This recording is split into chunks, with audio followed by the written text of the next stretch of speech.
Tecno Camon 19 Neo।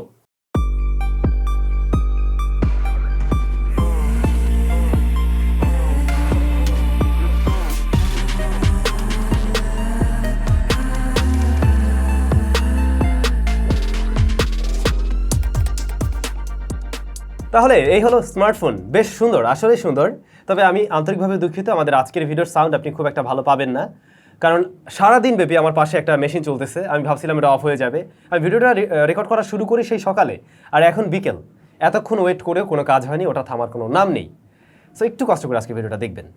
ওকে, যা বলছিলাম, স্মার্টফোনটা লুকিংয়ের দিক থেকে বেশ সুন্দর। হয়তো এর দাম অলরেডি আপনারা জানেন, বাংলাদেশ মার্কেটে 6/128GB ভ্যারিয়েন্টে লঞ্চ হয়েছে এবং প্রাইসটা হলো গিয়ে 18,490, 18,500 টাকা। রাইট নাও মার্কেটে এই বাজেটে আরও অনেক স্মার্টফোন অ্যাভেলেবেল রয়েছে, তাদের সাথে কম্পেয়ার করতে গেলে এই ডিজাইনটা একটু এগিয়ে থাকে। আমার কাছে পার্সোনালি ভালো লেগেছে, বিশেষ করে রেয়ার প্যানেল আমরা কালার শিফট হতে লক্ষ্য করব। সানলাইট হোক বা আর্টিফিশিয়াল লাইট যখন এর উপরে পড়বে, তখন দেখবেন যে এখানে কালারটা বিভিন্নভাবে শিফট হয়। কখনো একটু ব্লু দেখা যায়, কখনো একটু ওয়ার্ম টোন দেয়, কখনো আবার একদম অরেঞ্জি একটা ভাব চলে আসে। সো সব মিলে আর কি ভালো লাগছে। ইভেন ক্যামেরা মডিউলের মাঝেও আমরা একটু নতুনত্ব লক্ষ্য করছি। স্কোয়ার বক্সি শেপের স্মার্টফোন, চাইলে এটাকেও দাঁড় করিয়ে রাখা যায়। তবে এর বডি ফ্রেম, রেয়ার প্যানেল সব কিছুই কিন্তু প্লাস্টিকে তৈরি। রেয়ার প্যানেলটা দেখতে একদম গ্লাসের মতো লাগবে, যেটা ফ্রস্টেড টাইপের, কিন্তু আসলে এটা প্লাস্টিকই। স্ক্র্যাচ পড়তে পারে, কাভার টাভার ব্যবহার করবেন অবশ্যই। আর পোর্টস অ্যান্ড বাটনের রাইট সাইড আমরা দেখব হোম বাটন, যা ফিজিক্যাল ফিঙ্গারপ্রিন্ট স্ক্যানার হিসেবে কাজ করছে এবং এটা যথেষ্ট ফাস্ট অ্যান্ড একুরেট, প্রত্যেকবারই কাজ করছে ঠিকভাবে। তারপরেই রয়েছে ভলিউম রকার, আর উপরে একদম ক্লিন। সেকেন্ডারি নয়েজ ক্যান্সেলেশন মাইকটি এতে অবশ্যই থাকা জরুরি ছিল, যা এখানে নেই। লেফট সাইডে সিম কার্ড স্লট, নিচে USB type C port, primary microphone, speaker grille, 3.5mm headphone jack. তো এই তো ডিজাইনের ব্যাপারে একটা মোটামুটি আইডিয়া পেয়েছেন। আমরা চলে যাই তাহলে ডিসপ্লে সেকশনে। Display size 6.8 inch, full HD plus রেজুলেশনের IPS LCD panel, regular refresh rate থাকছে এখানে। ডিসপ্লেটার ব্রাইটনেস আমরা ইনডোরে ঠিকঠাকভাবে ব্যবহার করছি। আউটডোরে যা দেখলাম, হ্যাঁ আউটডোরে শ্যাডো রেতে ঠিকভাবে ব্যবহার করা যায়, যেমন আমরা বারান্দায় ব্যবহার করছিলাম। তবে যদি একদম ডিরেক্ট সানলাইট পড়ে, সেই ক্ষেত্রে কিছুটা আপনার কম মনে হবে। আর এই ডিসপ্লের পিপিআই আমরা দেখছি 395 হওয়াতে শার্পনেসও মোটামুটি ভালোই পাবেন। আর এমনিতে কালার টালারও বেশ ভালো আছে। ডিসপ্লের টপে সেন্টার পজিশনে রয়েছে সিঙ্গেল পাঁচল। আইপিএসেরগুলো আমরা একটু বড় হতে দেখি, এর ক্ষেত্রে তার ব্যতিক্রম নয়। এবং ভালো করে লক্ষ্য করলে এর কাটআউটের পাশে হয়তো আপনি একটু ব্লিডিং লক্ষ্য করবেন। আর ডিসপ্লের লোহার চিনটা, এইটা মনে হয় আর একটু ন্যারো রাখা যেত, সেই ক্ষেত্রে এর লুকসটা আরও বেশি বেটার লাগতো। এমনিতে টাচ রেসপন্স জনিত কোনো প্রবলেম নেই, সব কিছু ঠিকঠাক আছে। যদি আমরা 18,500 টাকা দিয়ে এটাকে কিনি, সেই ক্ষেত্রে এই ডিসপ্লে নিয়ে আমার মনে হয় আপনারা সন্তুষ্ট থাকবেন। জাস্ট হাই রিফ্রেশটা আমি মিস করছি। স্পিকার হিসেবে সিঙ্গেল স্পিকারই থাকছে, যা বটম ফায়ারিং এবং ফুল ভলিউমে কিছুটা ডিস্টরশন পাওয়া যায়। তবে লাউডনেস ভালো থাকাতে আমার মনে হয় না যে একদম ফুল ভলিউমে এটা সবসময় ব্যবহার করতে হচ্ছে। 80, 90, 95% পর্যন্ত ভালো রেজাল্ট দিতে পারে। ক্লিয়ারিটি ভালো আছে, তবে বেসটা আর একটু ভালো হলে অবশ্যই আরও ভালো লাগতো। এমনিতে এয়ারপিসের সাউন্ড কিন্তু আমরা ভালো পেয়েছি। আসা যাক পারফরমেন্স সেকশনে। আমরা যারা কিনা 15 থেকে 20,000 টাকা রেঞ্জের ফোন কিনি, অনেকেই চাই ওই ফোনটাতে যাতে একটু গেমিং টেমিং করা যায়, পারফরমেন্সটা অ্যাটলিস্ট ভালো হয়। তো সেরকম কিছু ধরে রাখার জন্য এই স্মার্টফোনটিতে দেওয়া হয়েছে MediaTek Helio Z85। MediaTek Helio Z85, হ্যাঁ অবশ্যই আমরা আরও কম দামেও পেয়েছি। তবে রাইট নাও ফোনের দাম বেশি, যে কারণে কিছু করার নেই হয়তো। আর এই প্রসেসরটা এমনিতে বেশ পরীক্ষিত, ওইটা অ্যাজ ইউজুয়াল যেমন পারফরমেন্স করে এই স্মার্টফোনের সাথে তেমনটাই পারফরমেন্স করছিল। আর এর অপারেটিং সিস্টেমে আমরা পেয়েছি iOS 8.6.0 based on Android 12। So একেবারে লেটেস্ট অ্যান্ড্রয়েডে এখানে থাকছে।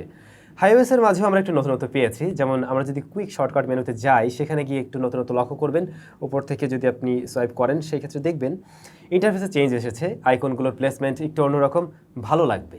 শুরুতে যেমনটা বলছিলাম, এই স্মার্টফোনটি দেশের মার্কেটে একটি ভ্যারিয়েন্টে লঞ্চ হয়, 6GB র্যাম, 128GB স্টোরেজ। তবে 6GB র্যামের পাশাপাশি আপনি ভার্চুয়াল র্যামও ব্যবহার করতে পারবেন। সো এই স্মার্টফোন এই যে লাস্ট কয়েকদিনের ব্যবহারে যা দেখলাম, বেশ ভালো রেজাল্টই করছে। রেগুলার কাজ বাজে কোনো ধরনের সমস্যা নেই, অ্যাপ ওপেন ক্লোজ টাইম একেবারেই ডিসেন্ট পেয়েছি আমরা। তারপরে একদম ফ্রিজ হয়ে যাওয়া, আটকে যাওয়ার মতো সমস্যা পাইনি, লেগে এরকম কোনো সমস্যা এতে পাইনি। ইভেন মাল্টিটাস্কিংও মোটামুটি একটা ভালো রেজাল্টই দিচ্ছিল। একদম অনেক ভারী অ্যাপ্লিকেশন নিয়ে অ্যাট এ টাইম কাজ করতে গেলে লাস্টের অ্যাপ্লিকেশনগুলো হয়তো আপনি ক্রাশ করতে দেখবেন, বাট মোটামুটি 4, 5, 6, 7টা বড় অ্যাপ্লিকেশন নিয়েও ইজিলি কাজ করা যাচ্ছিল এই স্মার্টফোনে। অনেক সময় লক্ষ্য করা যায় একটু ভারী অ্যাপ্লিকেশন ব্যবহার করতে গেলেও অনেক ফোনেই এই ধরনের বাজেট ফ্রেন্ডলি স্মার্টফোনগুলোই হেভি গরম হয়ে যায়, বাট এটার ক্ষেত্রে আমরা তেমনটা পাইনি। ইভেন লং টাইম নেটওয়ার্ক ব্যবহার করতে গিয়েও কোনো সমস্যা আমরা পাইনি। গেমিং টেস্টের জন্য আমরা পাবজি, অ্যাসফল্ট 9, COD এই 3টা গেমে প্লে করি। পাবজির ক্ষেত্রে দেখলাম এইচডি হাই ফ্রেম রেটে আপনি সর্বোচ্চ প্লে করতে পারবেন। তো শুরুর দিকটাতে এই সেটিংসে আমরা বেশ ভালো রেজাল্ট পেয়েছি, মোটামুটি 25 মিনিট পর্যন্ত কোনো ধরনের সমস্যা ছিল না, বাট আস্তে আস্তে ফোনটা হিট আপ হচ্ছিল। কিন্তু 30 মিনিটের পরে গিয়ে দেখলাম ফোনটা ভালোই গরম হয়ে যাচ্ছিল এই পোর্শনটাতে, এবং তারপরে আস্তে ধীরে কিছুটা ল্যাগ দেখা যাচ্ছিল এবং মাঝে মধ্যে আমরা ফ্রেম ড্রপও পেয়েছি, আর অ্যাকশন মুভমেন্টেও মোটামুটি ভালোই ল্যাগ পাচ্ছিলাম। তবে বোঝা যায় এটা গরম হওয়ার কারণেই মূলত হচ্ছিল, তবে প্লেয়াবল, স্টিল প্লেয়াবল। অন্যদিকে আমরা অ্যাশপালস 9 সেখানে ভালো রেজাল্টই পেয়ে আসছিলাম। এখানে শুরুর দিকে কিছুটা সমস্যা ছিল, বাট পরবর্তী সময় কিন্তু ভালো রেজাল্ট পেয়েছি। সমস্যা বলতে ওখানে ল্যাগ ছিল। আর আমরা সিউডি রেজাল্টটা অবশ্যই মোটামুটি সবসময় ভালো পেয়ে আসছি। সেখানে ফোনটাকে খুব বেশি গরমও হতে দেখিনি এবং কোনো ধরনের ল্যাগ পাইনি, এছাড়া ভালো রেজাল্টই করছে। সো গেমিং টেস্টে আসলে 8-10টা ফোনের মতোই রেজাল্ট আমি বলবো, অর্থাৎ মিরাটি হেলিও Z85 দিয়ে অন্য যে স্মার্টফোনগুলো যেমন রেজাল্ট দেখি, এই স্মার্টফোনটা অলমোস্ট তেমন রেজাল্টই দিতে পারছিল। তবে এটা ভালো যে অ্যাটলিস্ট 6GB র্যাম রয়েছে, বাড়তি কিছুটা সুবিধা থাকে। ওভারঅল পারফরমেন্স সেকশন নিয়ে বলতে গেলে আরও 2-3 মাস আগের কথা যদি আমি বলি, সেই ক্ষেত্রে অবশ্যই এই বাজেটে আমরা আরও বেটার কোনো প্রসেসর হয়তো পেয়ে যেতাম, অন্যথায় স্মার্টফোনের দামে আরও কিছুটা কম হতো। কিন্তু রাইট নাও যে অবস্থা, প্রত্যেকটা ব্র্যান্ডের প্রত্যেকটা স্মার্টফোন প্রত্যেকটা মডেলে আমরা দেখছি দাম অনেকটাই বেড়ে যাচ্ছে, কোনোভাবেই কমাতে পারছে না, ডে বাই ডে আরও বাড়ছে তো বাড়ছে। সেই জায়গা থেকে আসলে কিছু বলারও নেই। বাট হ্যাঁ, যদি 18,000 টাকা আর একটু বেটার কোনো প্রসেসর দিয়ে আসতো, দেন ডেফিনেটলি এই প্যাকেজটা আরও জোস হতে পারতো। আসছি ক্যামেরায়। স্মার্টফোনটির রেয়ারে দেখতে মনে হয় না যেন 2টি সেন্সর, আসলে রয়েছে 3টি সেন্সর। মেইন সেন্সর হলো 48 মেগাপিক্সেলের, এরপর 2 মেগাপিক্সেলের ডেপথ, আর একটি এআই সেন্সর রয়েছে। একটি আলট্রাওয়াইড থাকলে আমার কমপ্লেন করার কোনো জায়গা থাকতো না, বাট এখন আছে। আলট্রাওয়াইড সেন্সর আমি মিস করছি। ফ্রন্ট ফেসিং ক্যামেরায় আবার পুষিয়ে দেওয়ার ট্রাই করেছে 32 মেগাপিক্সেল দিয়ে, যেটাও হয়তো এরকম বাজেটে আমরা খুব কম দেখতে পাই অন্য স্মার্টফোনে। তো রেয়ারের যে মেইন শুটার ডে-লাইট পারফরমেন্স বেশ ভালোই, এই বাজেটে অন্যান্য স্মার্টফোনের সাথে কম্পারেবল। অনেকের সাথে এবার কিছুটা এইও থাকে, শার্পনেস ডিটেলস যেমনটা আপনারা দেখছেন বেশ ভালোই দিতে পারছিল। আর কালার অ্যাকুরেসির ক্ষেত্রে একদম ন্যাচারাল কালার দেয় না, কিছুটা বুস্ট আপ করতে লক্ষ্য করা যায়। মাঝে মাঝে বেশ কিছু ছবির ক্ষেত্রে আমরা একটু ওয়ার্ম টোন লক্ষ্য করছিলাম। আর গ্রিন কালারটা মনে হলো একটু বেশি বুস্ট আপ করে, এটা আরেকটু ন্যাচারাল লাগলে দেখতে বেশি ভালো লাগতো। কিন্তু আমরা দেখছি এর ডাইনামিক রেঞ্জটা আবার ভালো আছে, ইভেন শ্যাডো ডিটেলসও ভালোভাবে তুলে ধরতে পারছিল। তবে আমরা যখন এর নাইট মোডে আসলাম তখন আরেকটু আশ্চর্য হয়েছি, কারণ নাইট মোডের রেজাল্টটা বেশ ভালো পাচ্ছিলাম এই স্মার্টফোনে, যেখানে এরকম বাজেট ফ্রেন্ডলি স্মার্টফোনগুলোতে খুব একটা বেটার রেজাল্ট পাওয়া যায় না। ইভেন আপনি মোটামুটি 25-26 হাজার টাকার ফোনের সাথে অনেক ফোনের সাথেই কম্পেয়ার করতে পারবেন। আলো কিছুটা বাড়িয়ে দেয়, সেই সাথে শার্পনেস ডিটেলসও ভালোভাবেই ধরে রাখতে পারছিল। তবে একদম ডেলাইটের মতো ওরকম শার্পনেস পাবেন অবশ্যই না, সেই তুলনায় কিছুটা সফট, বাট স্টিল ভালো লাগবে। আমরা আসছি এর পোর্ট্রেট মোডে। পোর্ট্রেট মোডে এজ ডিটেকশন মোটামুটি ওকে, কিন্তু ব্যাকগ্রাউন্ড ব্লারনেসটা আরেকটু যদি ন্যাচারাল রাখা যেত তাহলে ছবিগুলো দেখতে আরও বেশি ভালো লাগতো। আমার কাছে একটু আর্টিফিশিয়াল লেগেছে। এরপরে আমরা আসছি ফ্রন্ট ফেসিং ক্যামেরায়, সেখানে দেখতে পাই 32 মেগাপিক্সেলের ক্যামেরা, যা বেশ ভালোই লাইট নিতে পারে লো লাইটেও। লো লাইটের ছবিগুলো একটু সফট হয়, বাট ডে লাইটের ক্ষেত্রে আমরা ভিন্নতা লক্ষ্য করছি, সেখানে শার্পনেস ডিটেলস ভালোই ধরে রাখতে পারে। কিন্তু কালার শিফটিং এখানে হচ্ছিল, যেমন এখানেও আমরা একটু ওয়ার্ম টোন লক্ষ্য করছি, যে বিশেষ করে ফেস টোনে। এর বাইরে আমার মনে হয় ফ্রন্ট ফেসিং ক্যামেরার রেজাল্ট নিয়ে আপনারা সন্তুষ্ট থাকবেন। স্মার্টফোনটির মেইন ক্যামেরায় ভিডিও রেকর্ড করা যাবে সর্বোচ্চ 2K রেজুলেশনে 30 FPS-এ। তো রেজুলেশনটা মোটামুটি বেশিই পাচ্ছেন, যেখানে আমরা এরকম বাজেটের ম্যাক্সিমাম স্মার্টফোনে দেখতে পাই 1080p। তবে 2K হওয়া সত্ত্বেও যে অনেক আহামরি ভিডিও পাবেন এমন না, বাট চলন সেই ভিডিও পাওয়া সম্ভব। ক্যামেরা সেকশন থেকে আমার বলার আছে 2Kই। স্মার্টফোনটা ডেলাইটে বেশ ভালো পারফর্ম করছে, সেই সাথে লো লাইটেও খুবই ভালো পারফর্ম করছে এর মেইন শুটার।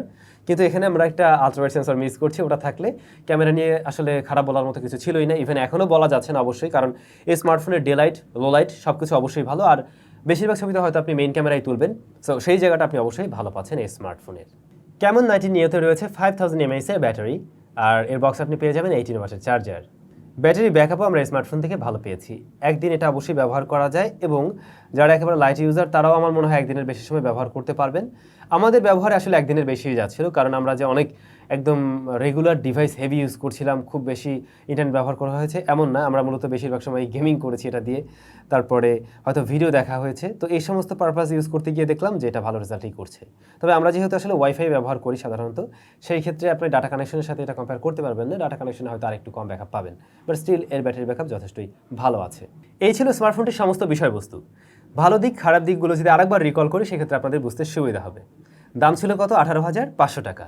18,500 টাকায় যে বিষয়গুলো আমার কাছে কম মনে হয়েছে তার মধ্যে থাকে হাই রিফ্রেশ রেট, যেটা স্মার্টফোনে থাকলে আরেকটু সুবিধা হতো আমাদের জন্য। দেন রেয়ারে যদি একটি আলট্রাওয়াইড সেন্সর দেওয়া হতো 8 মেগাপিক্সেলের, তাহলে ক্যামেরা নিয়ে আমার কোনো কমপ্লেনই থাকতো না। এর বাইরে আমরা যা দেখি সেগুলো ভালো দিকের মধ্যেই থাকে, যেমন প্রথমেই আসবে ডিজাইনটা সত্যি এ বাজেটের অন্যতম সেরা ডিজাইনের একটি স্মার্টফোন। দেন এই স্মার্টফোনের ডিসপ্লেটার যদি হাই রিফ্রেশের বিষয়টা বাদ দেয় তাহলে এটা অবশ্যই ভালো লাগার কাতারে থাকবে। তারপরে পারফরমেন্স ডিসেন্ট একটা পারফরমেন্স দিতে পারে, যেহেতু এই মুহূর্তে সব কিছুর দাম বেশি, প্রসেসর সব কিছুর দাম বেশি, সেই জায়গা থেকে এটা আমরা মেনে নিচ্ছি। দেন এর ক্যামেরা, যেটা অবশ্যই ভালো লাগার মধ্যে থাকতে হবে, কারণ এর মেইন শুটার ডে লাইটে এবং লো লাইট উভয়ে ভালো পারফরমেন্স করছে। কিন্তু ওই যে বিষয়টা কম ছিল সেটা তো বললামই। আর তারপরে যে বিষয়টা থাকে সেটা হলো ব্যাটারি ব্যাকআপ, সেটাও আমরা ভালো দেখছি।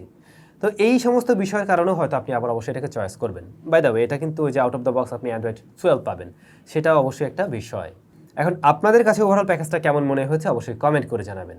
ফাইনালি আমি বলবো, টেকনো এরা সবসময় ট্রাই করে একটু কম দামের মধ্যে ভালো কিছু আমাদের অফার করার জন্য।